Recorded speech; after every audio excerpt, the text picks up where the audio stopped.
What's going on, guys? This is Miasin, and you already know it, another OCG metagame breakdown report, more brain cells that I'm about to lose. And again, huge shoutouts to Akira for providing these sick-ass articles. 155, by the way, top-performing decks from 38 tournaments during the span of approximately 8 to 9 days.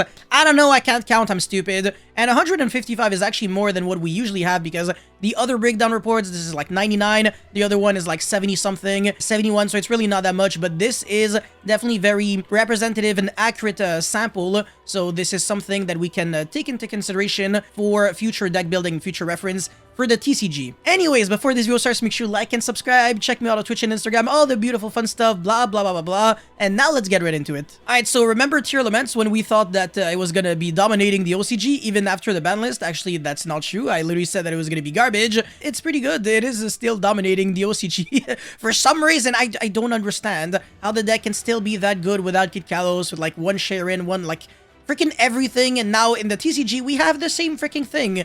And by the way, this video I was supposed to make it like 10 years ago because as you can clearly see, this article was posted February 4th, and right now we are the 7th, otherwise maybe you're watching this in like 10 years later. But yeah, this is very late from my end, so I really have to apologize. But regardless, I'm going to be trying my best to explain everything that I can at least understand. Yeah, Tier Laments is still the best deck, of course, Ishizu, and then some of them are playing with the Kashtira cards, some not. The pure Kashtira deck is pretty bad because the Unicorn and Fenrir are both limited, so, you know, your best cards, you can only really play one of them, and even the field spell is limited, but I think Papias and Birth are still 3-ofs. Anyways, Shadal build, this is also very interesting. This used to be like the norm where everybody played it, and now it's pretty rare. And then Punk, the Punk engine is broken, I don't understand how nobody's playing it. But there's no needle fiber, I guess, so it makes sense, but like, I don't know, like Xiamin into Chaos Ruler is looking pretty nice, so yeah. Anyways, Purrely, this is ridiculously shocking, and this actually traumatized me when I first read that, because I thought that the deck was garbage, and apparently it's actually pretty good. It's a deck that can make like a big-ass Zeus or something. I don't even know what it can do. And honestly, I don't really care. The deck building on this deck is like extremely glue eater. Like, you just play like 3 copies of every single card in the archetype, and that's it, that's all. Zero effort whatsoever, and I can't believe it's actually working out. But yeah, very stupid as deck. And then Trap Brigade, of course, the main build is Sprite, Trap Brigade, and then Scareclaw. I don't know. It doesn't really look like that good. I think Sprite is just way better. And then Bestial, oh my god, this deck is going to be really scary in the future. I can actually imagine the Bestial deck, like, basically, it's almost pure Bestial, splashing, like, some other smaller engines, like Synchron bullshit, so that you can make Cupid Pitch into Chaos Ruler. I'm going to cover that later on. But yeah, Bestial Dispatter is, like, really terrifying. It's the new level 10 Synchro monster. Super scary card. So yeah, this deck is really good right now. And then Pure Kashtira, the deck is kind of garbage, but, you know, there's still some good cards in it, so I guess it works out. And you can play Planet Pathfinder to search your field spells. And then Labyrinth, this deck is also supposed to be a little better, so I'm not, I don't know, I think this is shocking. Like, this should be better than Kashtira, but anyways, Sprite Gishki, unlike us, they actually do have Sprite Elf, and actually their Sprite engine is almost no, actually that's not true. Jet is at 1, and Starter is at 1, but it doesn't matter that much because the Gishki cards are really good. And then Super Heavy Samurai, this is also the future of Yu-Gi-Oh! This is insane. It's just a matter of time before it'll start dominating, honestly. It's really, really good, and even though there's like a new card for it, nobody's really playing it. It's actually not really good at all. But yeah, the level 4 Pendulum monster is unfair. It actually makes no sense. But yeah, there's also people that are playing like good stuff, Super Heavy Samurai, so they're playing like 60 card pile decks with like Super Heavy Samurai as an engine, so the Super Heavy Samurai deck is still a very good deck, but the engine is overpowered. It's going to be everywhere, I can guarantee you that. And actually, I can prove it right now. With this deck that won CCT Shanghai in China, this is Lawn Mowing, so 60 cards, Super Heavy Samurai, Ishizu, Vernalizer, Adamantipator. Yes, it's a mouthful. And then second place was Purrely, and then we have like 10 billion Ishizu Tier Laments. What the hell? But yeah, look at this, man. Look at this. I don't understand anything. This is crazy. Well, I mean, I do understand, honestly. It does make a lot of sense. Like, Block Dragon, banishing 3 Earth. A bunch of the Super Heavy Samurai monsters, almost every single one of them are Earth, outside of Prodigy Wakushi, which is Dark, if I recall correctly. And then the Ishizu cards, the Adamantipator cards. This is just absolutely beautiful to look at. This is my cup of tea, actually, the kind of deck that I would play. But unfortunately, we do not have that Grass Looks Greener in the TCG. so it's slightly impossible. And this deck actually abuses Power Tool Braver Dragon to like equip the smoke grenade so that you can destroy a card in your opponent's hand. That's like so unfair. I can't believe this is actually a thing. So yeah, very freaking disgusting deck, but whatever, back on the topic.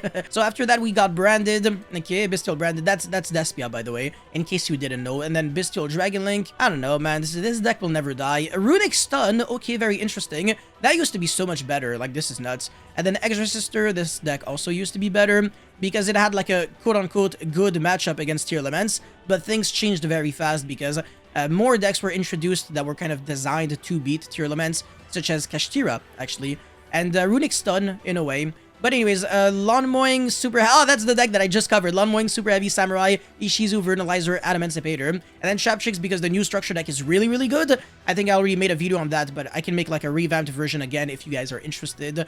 And then Kotalker, Mathmech, Danger, Dark Royal, Junk Doppel, Draco Slayer. This deck sucks because... Well, actually, no. It got better because Shangri-La is seeing less play because obviously, you know, we're not... we don't really have, you know, Kashtira being played by like every...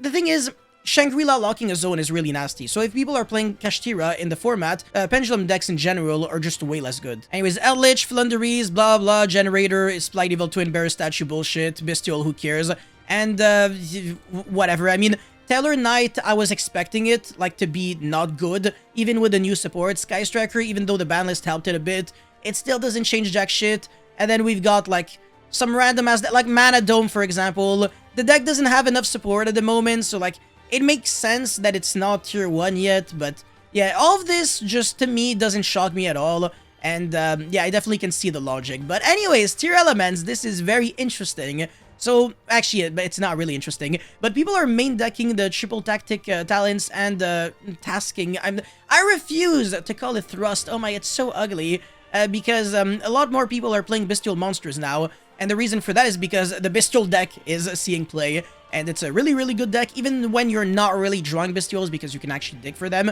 Again, I'm going to be covering that later on. And remember this card right here, Xyz Encore? This card used to be really good against Rongo Bongo Turbo, and obviously after that, it became kind of garbage, because it's a very niche card. It's only really good against, like, certain things, like when your opponent summons, like, Dweller and has a Solemn Judgment. There are almost no outs to this. Actually, there's only like 2 outs in Yu-Gi-Oh! To that. It would be like Super Poly on the draw phase because you have turn player priority, but that requires your opponent to have like another water monster on the field. Or you can Xyz Encore because your opponent cannot respond to that, and again, you have turn player priority, so on your own draw phase, you can use a card before your opponent can do anything. And that's the reason why Xyz Encore is pretty good. And it was also good against Rongo because it doesn't... Like, it makes your opponent's monster go back to the extra deck by game mechanics. Well, it detaches the material and then it goes to the extra deck. So it's not really by game mechanic, but the Rongo is no longer going to be unaffected. So that's the reason why Xyz Encore is so good. Basically, the Xyz materials will get detached even though Rongo is unaffected because the Xyz materials have nothing to do with Rongo.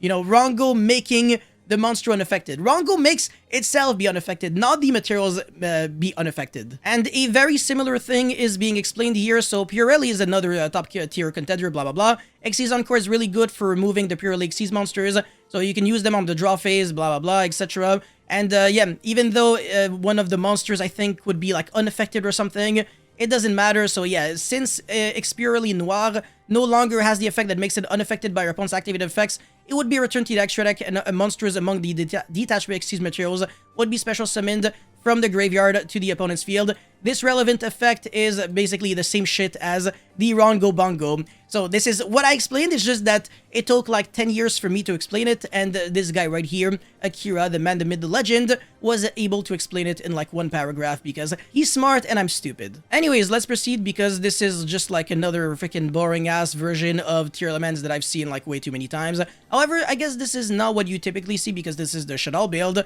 that is actually seeing less representation as the build that is not playing Kashtira and not playing the Shadal cards.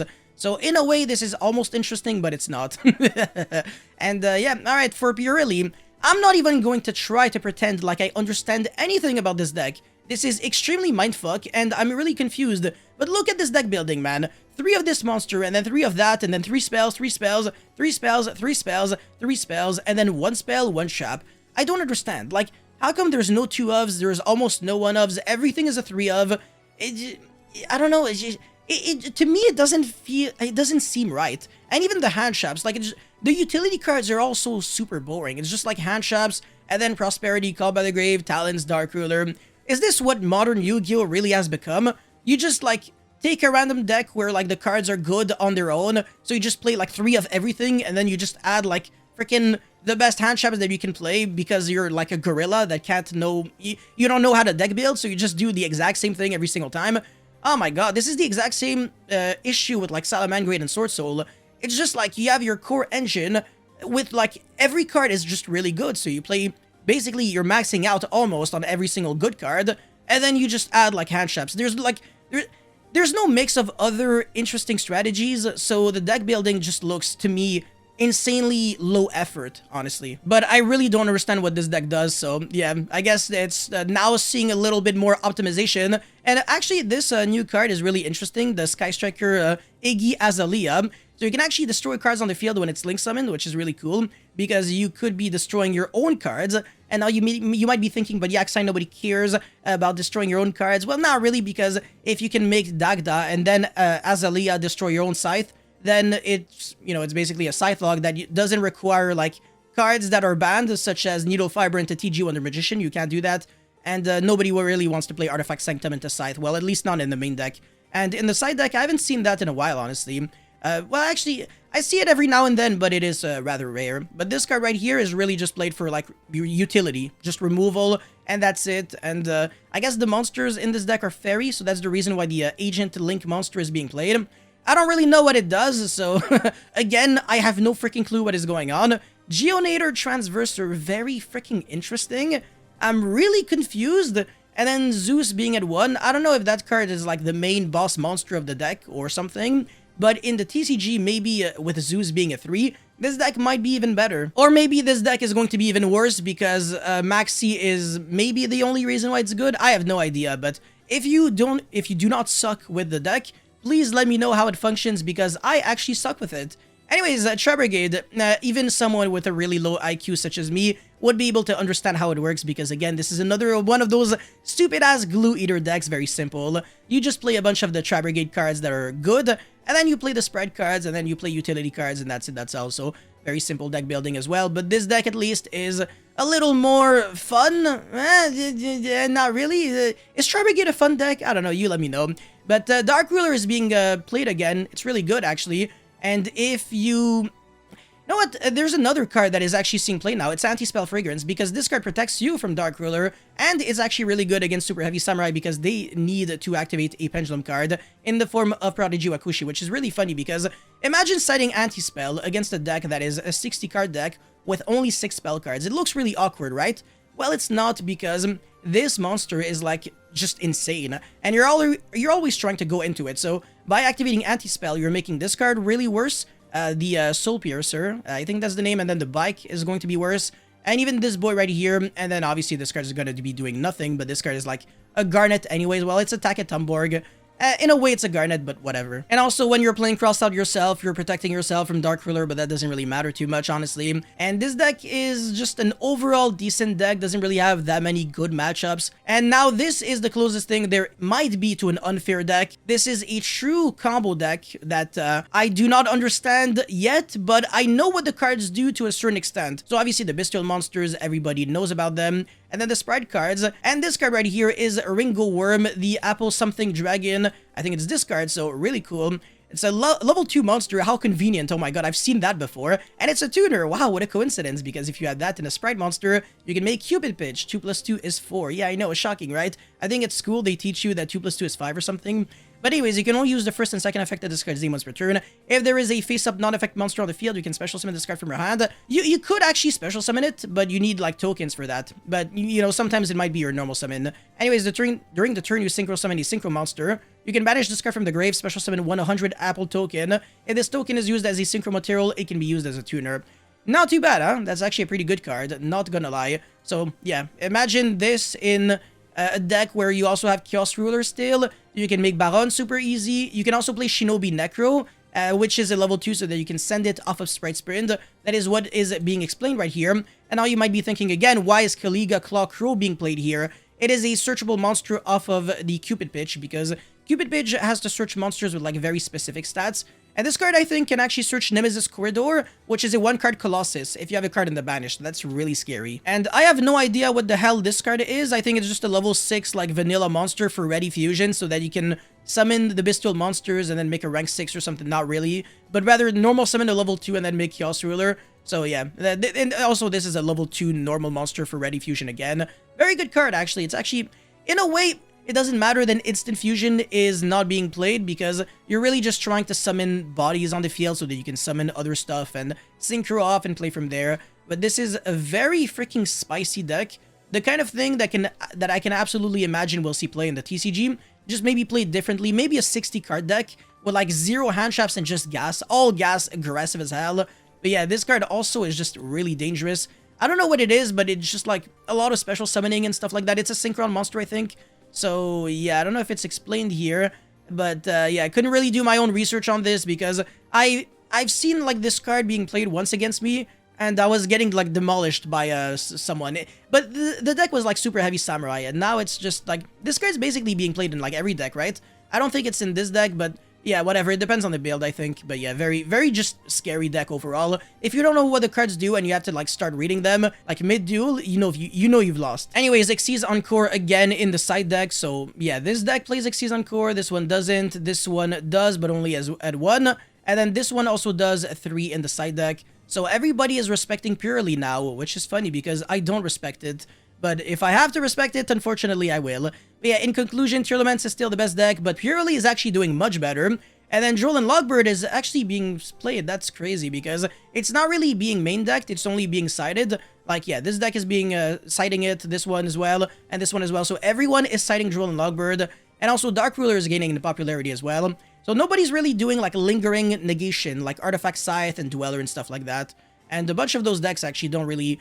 no, actually they do lose to Dweller. Like Trapbrigade loses to Dweller, and then Bestial loses to Dweller because of Chaos Ruler might not be able to like trigger some grave effects.